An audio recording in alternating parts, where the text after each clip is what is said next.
And as I traveled around the world, I think one thing was clear. I would ask everyone, who's going to build the Bloomberg for impact? How are we going to clean up this measurement?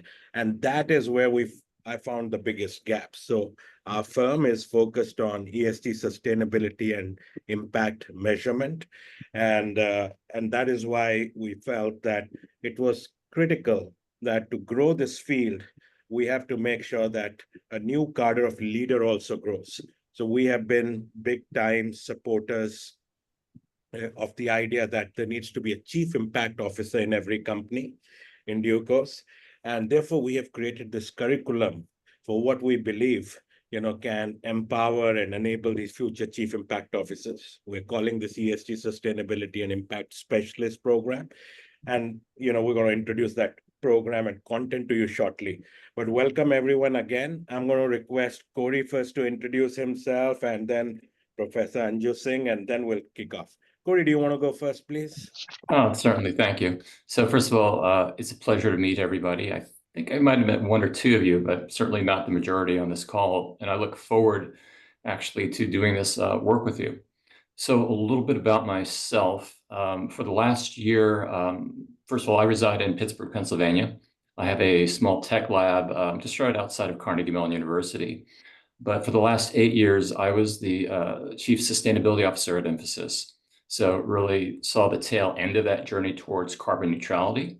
And my background has always been in technology and design. So I would describe myself mostly as a systems designer, would be the way to do it. So part physics background, heavy design background that looks at complete systems. And in a very simple way, I would describe it, things change, whether they need to change or whether we enforce that change, and how does change stick? And there's a series of steps that are then crafted along the way, whether that is from a technology perspective, an economic perspective, or a human adoption usage area. So as I have a chance to do a little bit of highlighting today, we'll go deeper into that with a couple of case examples. It's a pleasure to meet everybody. Thank you, Corey. And Professor Anju Singh, may I request you to introduce yourself?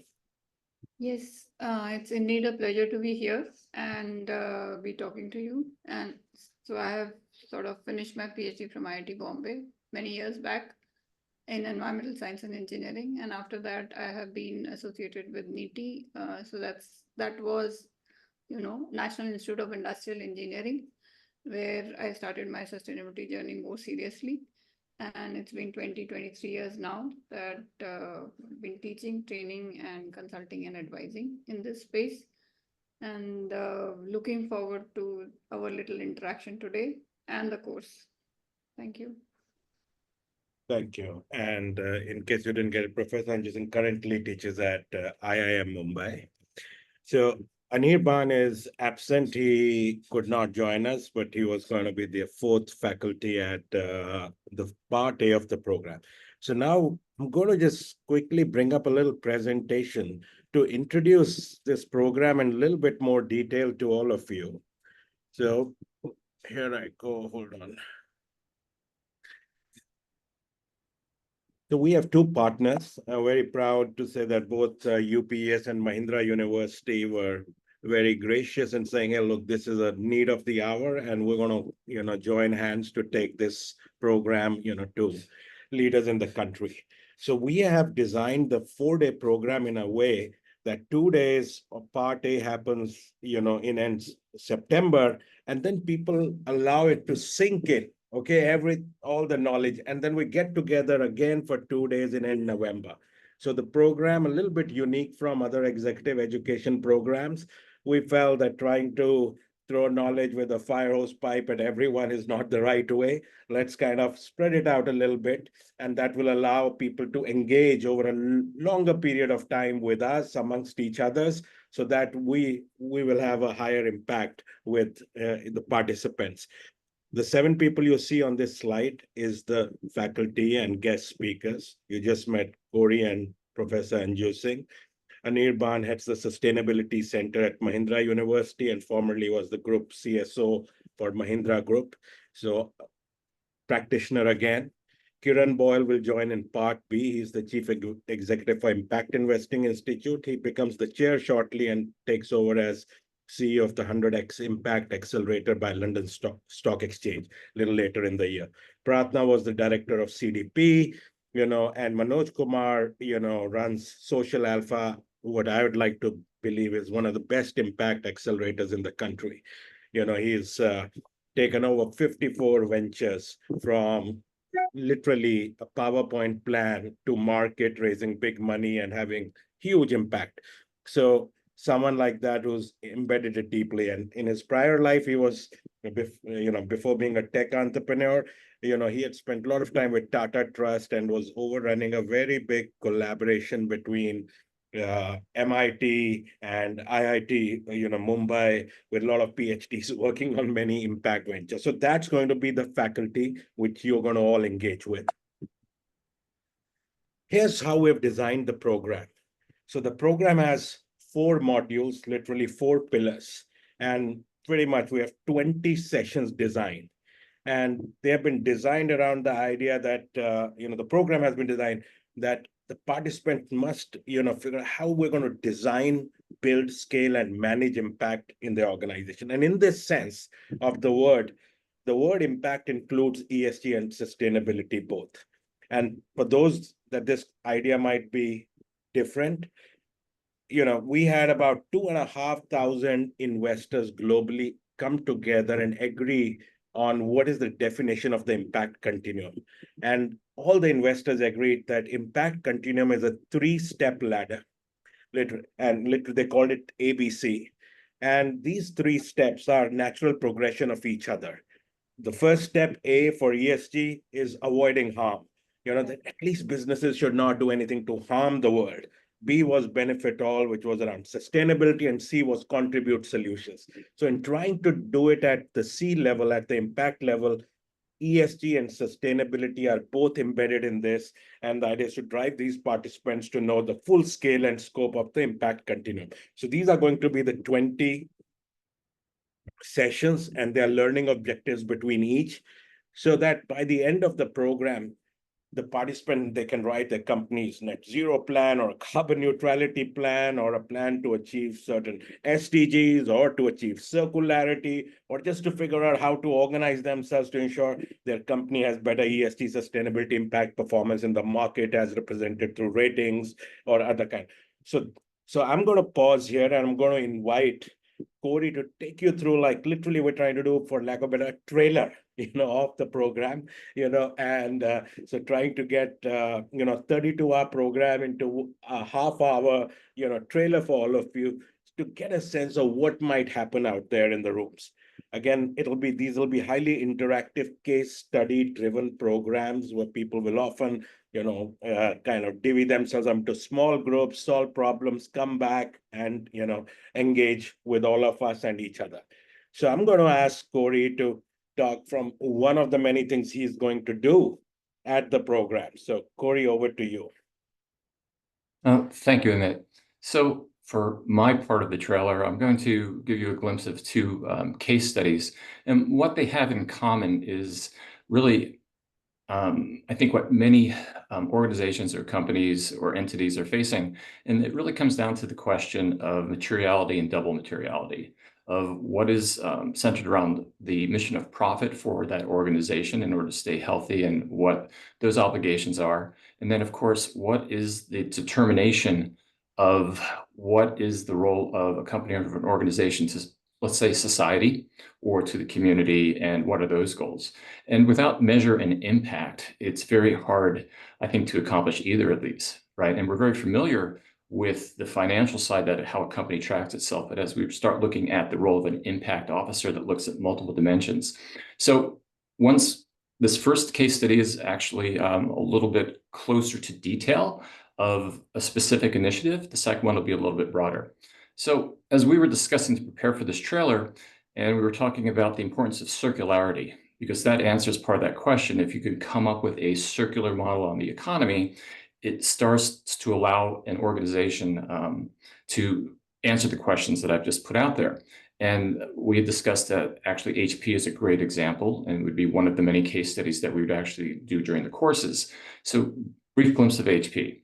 We're very familiar of it being one of the major companies for many years that has led in both innovation and technology. If we take one segment of this, we talk about the use of printers and printer inks and plastics and cartridges.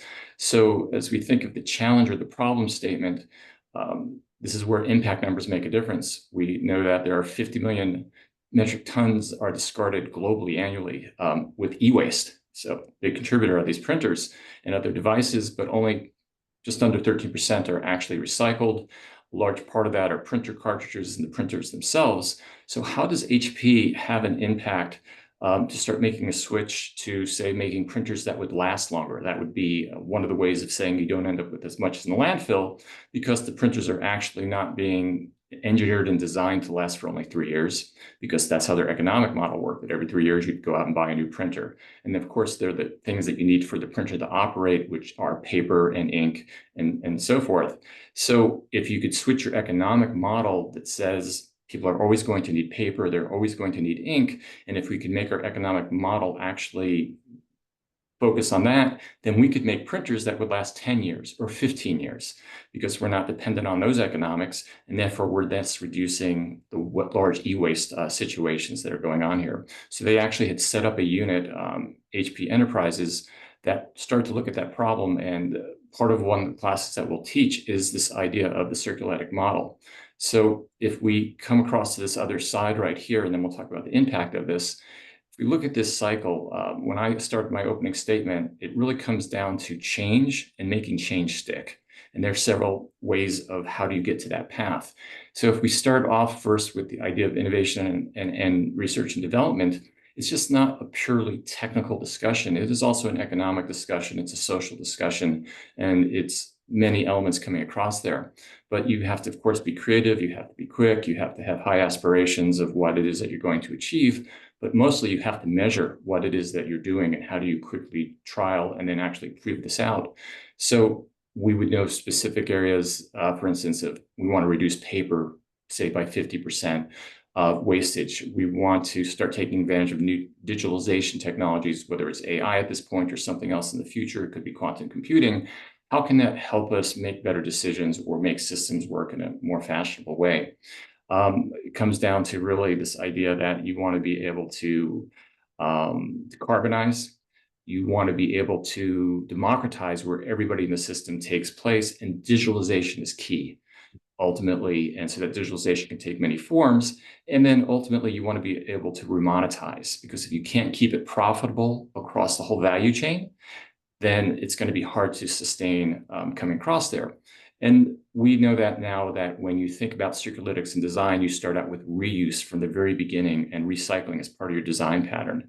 And then there's standard R&D processes of how do I do a test and a QA, who would be impacted by this, how would I pilot my solutions, how do I deal with sales and communications? If you're asking the sales and marketing to suddenly start selling in a different way and being compensated in a different way, whether that is changing how they understand the products, or is it socially marketed, or is it going to be the new ideas of decentralized autonomous organizations, which are now starting to be looked at, and understanding where's that regulatory. There's a new way of selling and marketing that comes across the blockchain and other areas.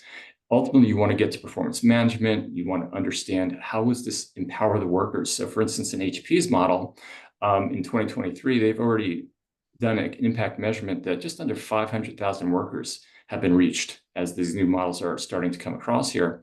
And the most important factor is that as they've made this transition, over 60% of the revenue for 2023 is now sustainable revenue because of the changes that they've come across here. And we know that we are now switching up, that HP is switching up, that just under 50 million computers are now shipped in eco-friendly packaging. So the last point that I'd like to make about this particular case study is the impact. So we know that just under 6 billion recycled plastic bottles for the new HP ink cartridges that are coming across are now being recycled. Okay, and we also know that there's much more across the way that things are shredded, the way that the plastic is repurposed across there. So not only have they come up with technology solutions and sales solutions, but they've also looked at what happens at the end of cycle and how do I start thinking across there. And this is one of the two of many case studies that we will talk in during these classes. The second case study, if we could go to the next slide, please, is actually where I was at Infosys up until a year ago.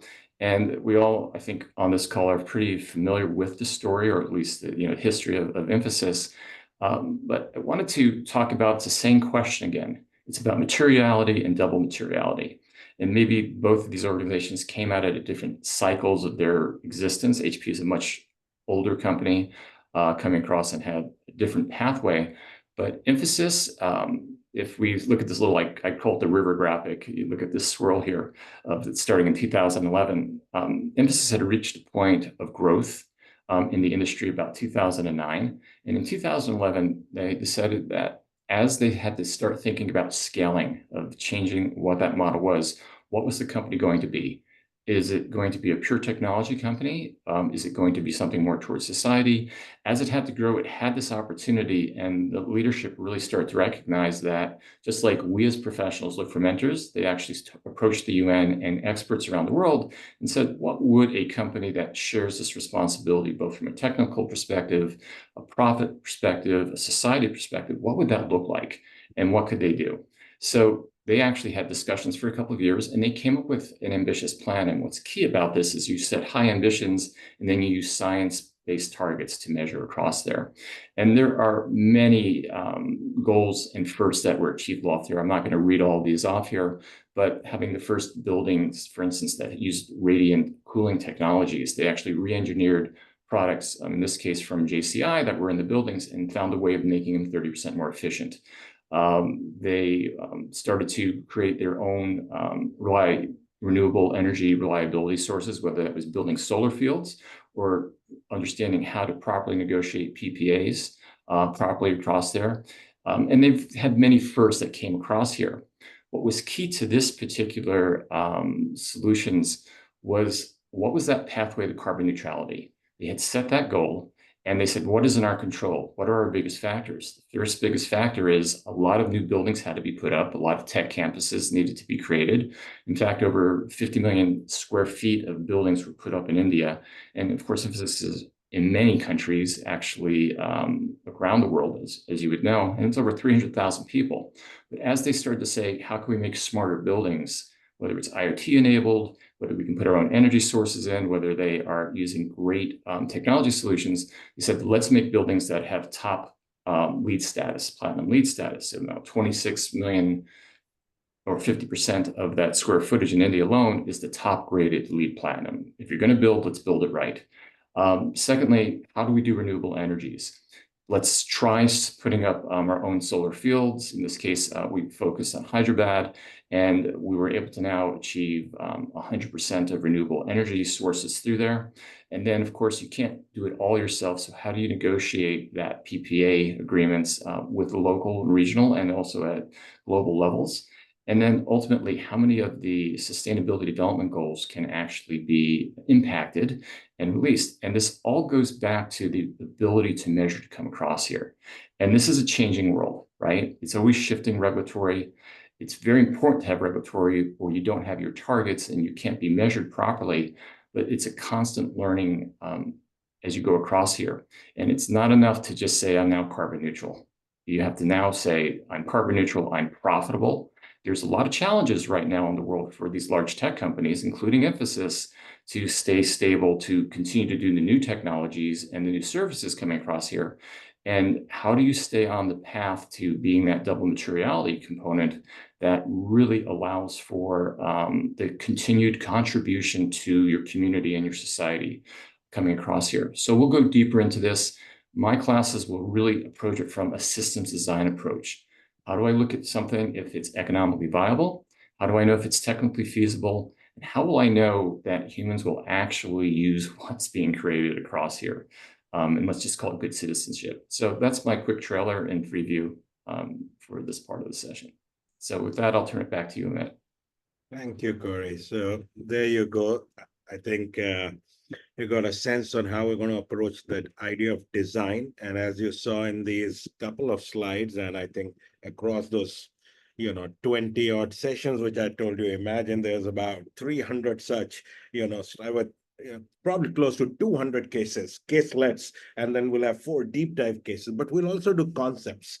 And I'm going to, take you through a couple of slides from, a session I'm going to approach on building this product impact. Now, firstly, there is a little technicality around this. Product impact starts happening when the company transfers the control of the product or service to the consumer.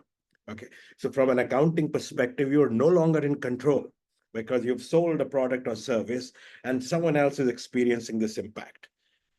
Compared to ESG, which looks at more internal footprint, around environment, social, and governance factors of a company in delivery.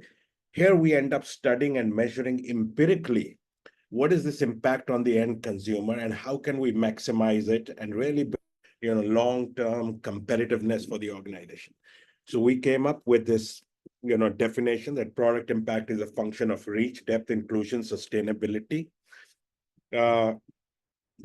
We measure all this already, in fact, because Aspire Impact is a measurement firm for across 50 projects in the last 4+ years. We have done this measurement and shown corporations, how to look at reach, depth, inclusion, sustainability of the product to really build this. And here's, and as you're going to do these concepts in, at our ISP program, we will delve deep into, okay, how do you assess reach or accessibility? It's far from a volume game. It's about how do you overcome geographic, income, cultural, behavioral divides and then value them. In fact, at HBS, there have been few attempts to even monetize this product impact. George Serafim, a professor of accounting, has attempted this, and you should look at some of his work. But we feel that we can, at a rating level, be able to quite precisely tell about how product impact of two close competitors is very different. And therefore, as companies start telling this narrative, this directly impacts the stock price. It impacts the market cap.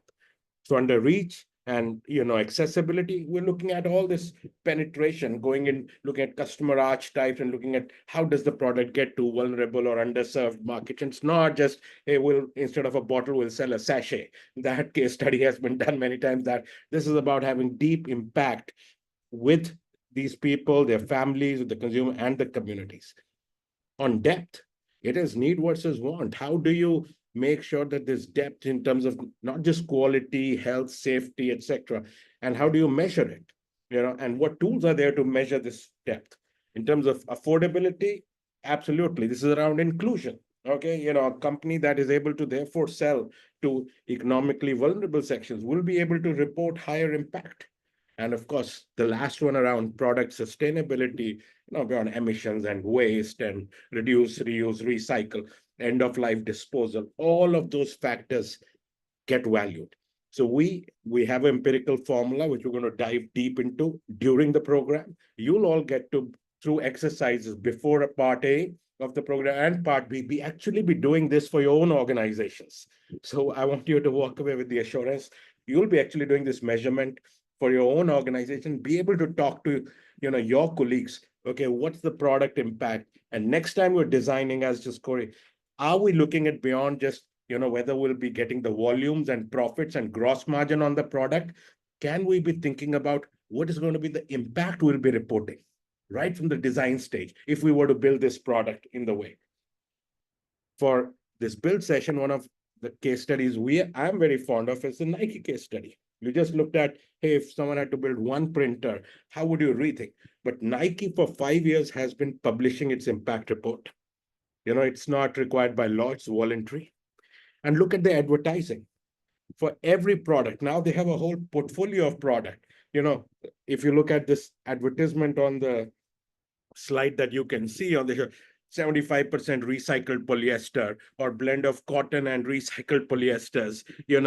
They're taking sea waste, etc., plastic bottles, etc., and recycling it in and putting them into shoes. So every product now, almost on the box, has what is the recycled component of the product being reported. So imagine the world getting to that. You're going into shopping malls, buying your products, etc., and knowing exactly, along just like we had gotten used to around expiry dates, around standards or sugar content. Imagine the recycling content becoming something. And how will a company be able to compete if someone else has gotten a lead, which is going to be hard to catch up? So I think it's important that sustainability and impact officers start, sensitizing the sales business leaders, CEOs, to say, hey, look, that day is not far away, just like Nike is doing on every product, that our competitors are going to put their impact rating on each product. They want to know how much is recycled content, how does the consumer in buying this help the planet reduce global warming. And I think in doing these case studies, and we have many. And, another favorite, which we're not sharing today is, and because, everyone here is from India, when we're going to do a case study of Tata Motors. Next time you sit in an electric vehicle of Tata Motors, a car, and touch the plastic on both sides, remember these were fishing nets, okay, in the Indian Ocean, abandoned, where, wildlife was getting caught and dying because these were, and now they found a way to use NGOs in the supply chain, get those fishing nets out, convert them into plastic pellets, and have new plastic which is going into these cars. Yeah, at one point in time, we were discussing at G20, there'll be a little bit of, you'll be able to take your phone, put in every corner of the car and see where did that material originally come from. Well, so imagine how the product, building this product impact is scaling, and our sessions after session, case study after case study, company, it's going to focus on when you're after the program back in your office and talking to your colleagues, how will you tell them and convince them that this is an unstoppable movement? And therefore, as heads of sustainability, you have to start making sure your colleagues march towards this, because product by product, the competition is going to be around the impact it creates. And that future, we hope India can be ready for, your organizations can be ready for. So that'll be our focus. Let me pause here. Anirban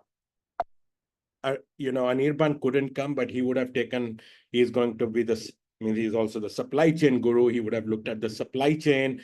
We would have done, if today he was here, he would have looked at the Danone case study. Danone, as you know, is the largest B Corp now, registered with the B Corp movement.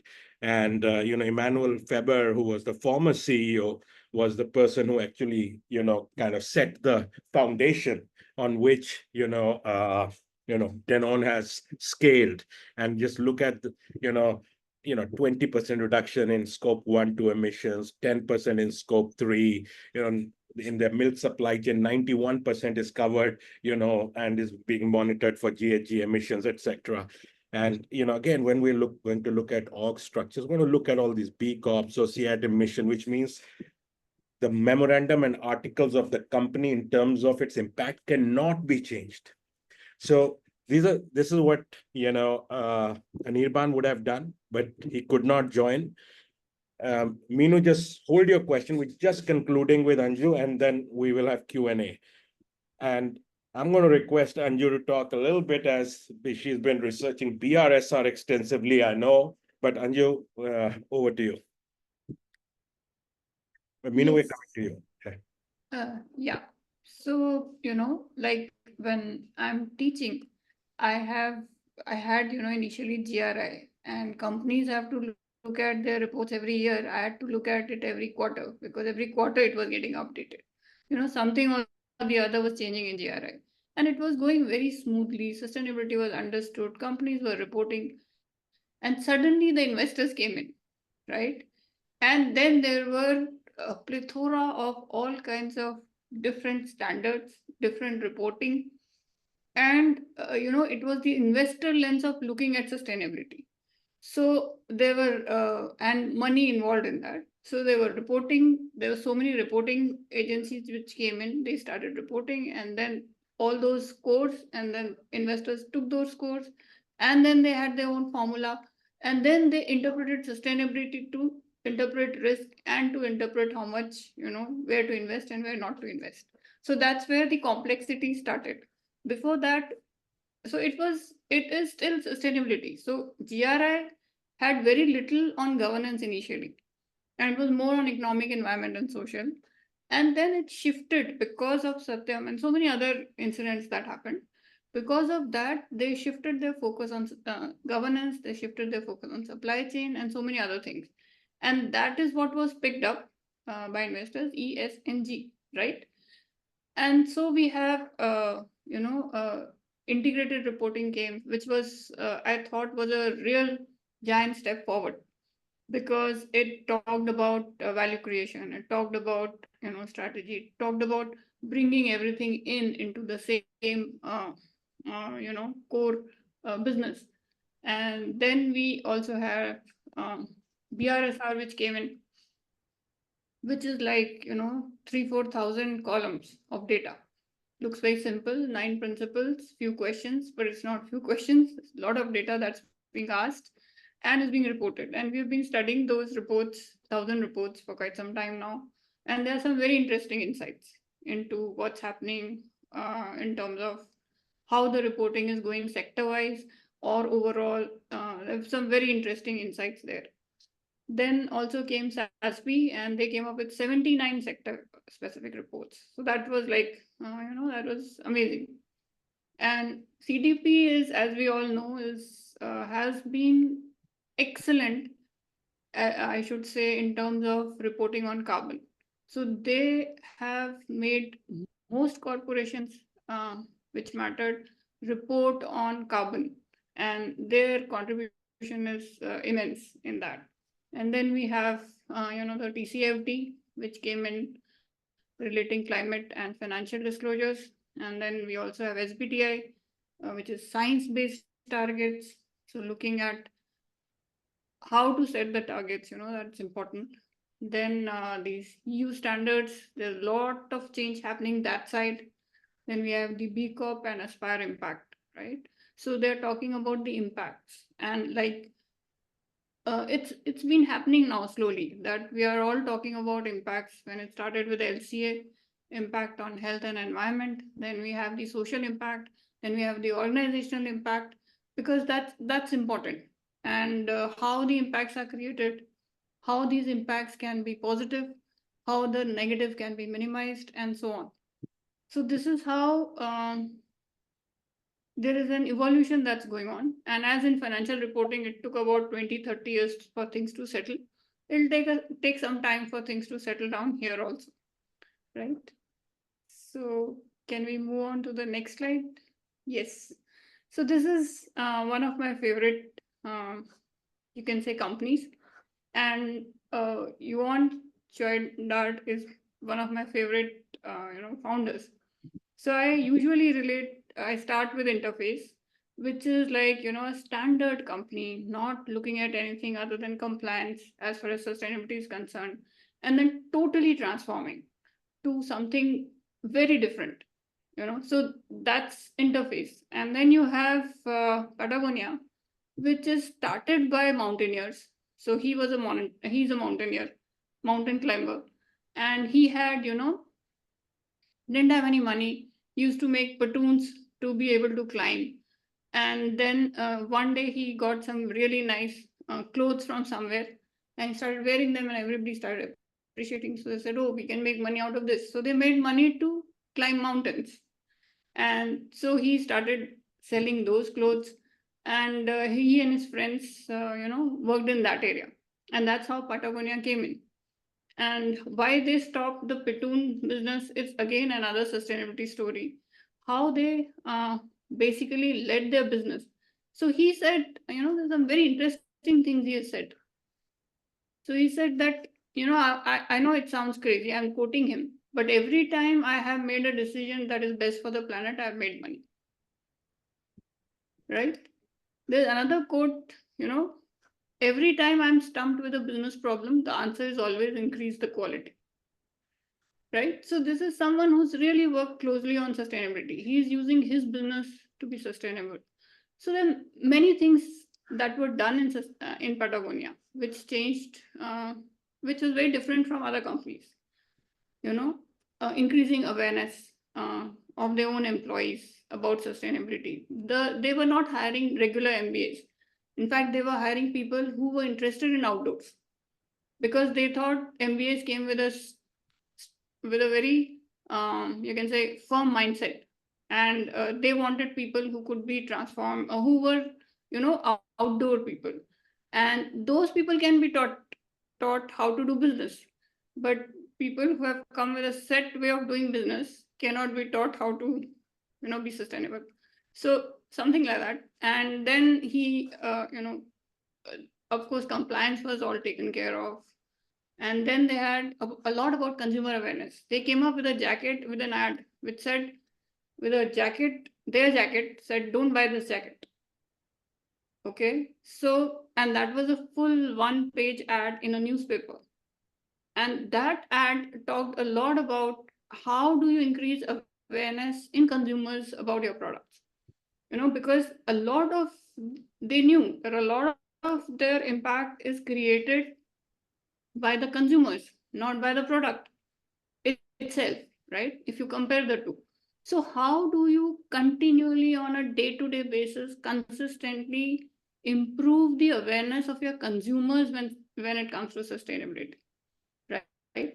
And then of course, talking about what is core business strategy and what is strategy. There cannot be two strategies in a company. You cannot have a company strategy and have a sustainability strategy. It doesn't work. How do you have one strategy?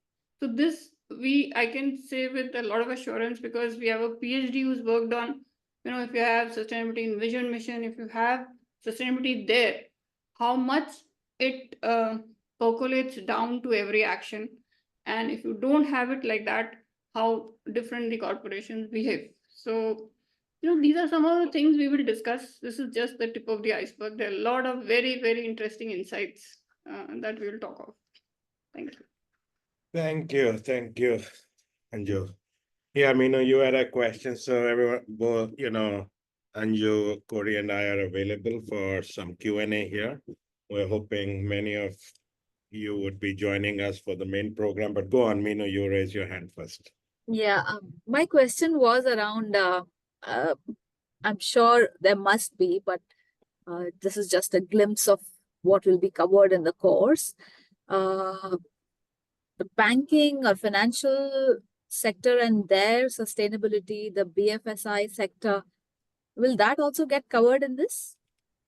Absolutely. We'll have many case study of the banking sector. In fact, we will talk about including the limitations of different models. So if you look at MSCI and other models, because they have believed that banking not being manufacturing, emissions should not have the same weightage, etc.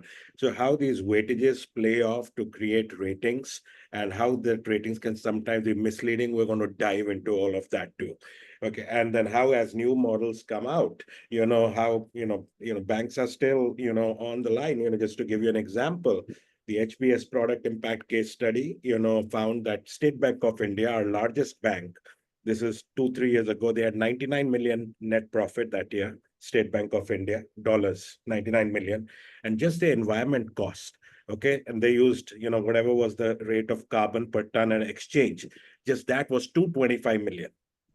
So if you look at the carbon there, just State Bank of India is creating. And if you said, hey, here's the price of carbon per ton to buy a carbon credit is $60 or $7, and it's 220. So State Bank of India's profits would be washed out totally. If they were not looking at this and thinking the way investor is thinking. Investor is looking at that statement and say, these guys can't even cover their profits. Okay, if they had to buy, if a law was to come today, imagine what happens to State Bank of India's stock price. That hey, every company has to set it off, with carbon credits. And what would happen? The entire profit get what? So yes, it's as important as in BFSI. We're going to do several case studies. The SBI example is very telling. So I, brought it up, but I don't know, Corey or Anji, if you want to say something about BFSI, because I know Meenu's, from State Street Bank, and there will be other people from banking here on the call as well. I'll just put a small comment on top of this. So we think of banking and investment, and we could even say insurance. One of the last programs I had worked with actually was with the M&A of Danske Bank, and they had to make a decision. Do they become a technology company in order to implement this, or do they partner with the technology company and make that transformation? And that included relocation to many of their capabilities into India itself because of the way the market would work, but every measurement had to be off the price of carbon and how much carbon reduction and what would be the new products, and then some more advanced ideas of platform as a service. So we can certainly also talk about those case studies and how they're measured. And they've actually pulled back on some of those commitments because of pressures. And we'll talk about that side of it also. Not everything is a great story too. And we have to learn from that. Thank you. This is helpful. Thank you. Other questions? Anyone who's still trying to make up their mind whether it'll be worth spending the 4 days, this is the time to ask that question.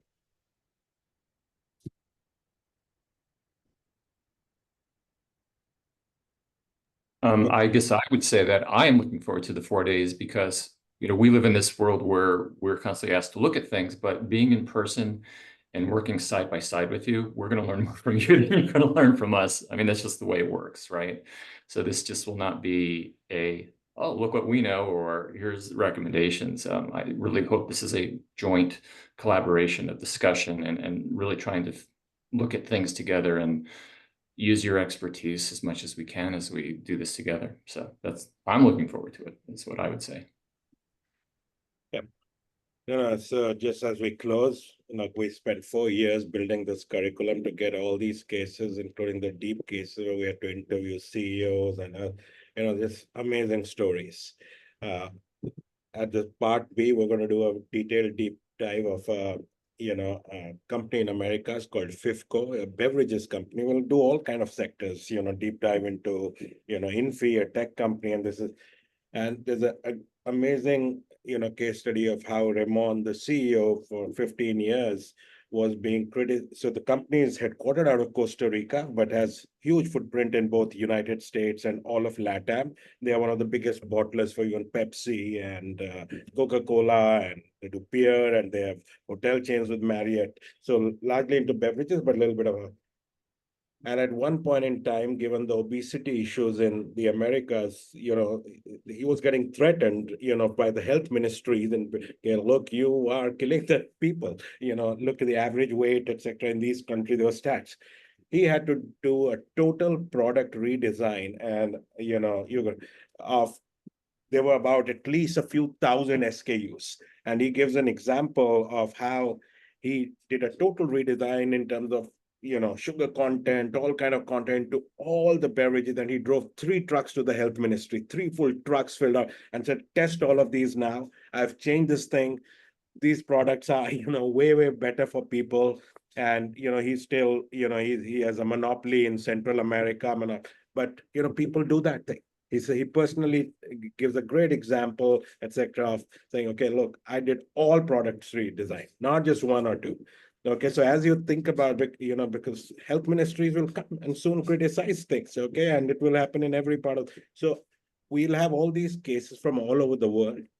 You'll get a chance to dive in and look at some newer practices, impact-weighted accounting, what it might do, true cost accounting, which is what it might do. So we will touch on many subjects so that we can prepare our future chief impact officers to contribute at C-level the way it should be done, and moving away from compliance to leading companies to be competitive in this new impact economy. So that's really what this program is about. We hope to see many of you. Thank you, Corey, for joining early from Pittsburgh. Thank you, Professor Anju Singh, for joining. Thank you all for coming for this little session. I think it's 5:46 and we said we'll close on time. We will close now and look forward to welcoming many of you to our Impact Specialist program. Goodbye, everyone. Thank you very much. Bye-bye. Thanks. Bye. Thank you.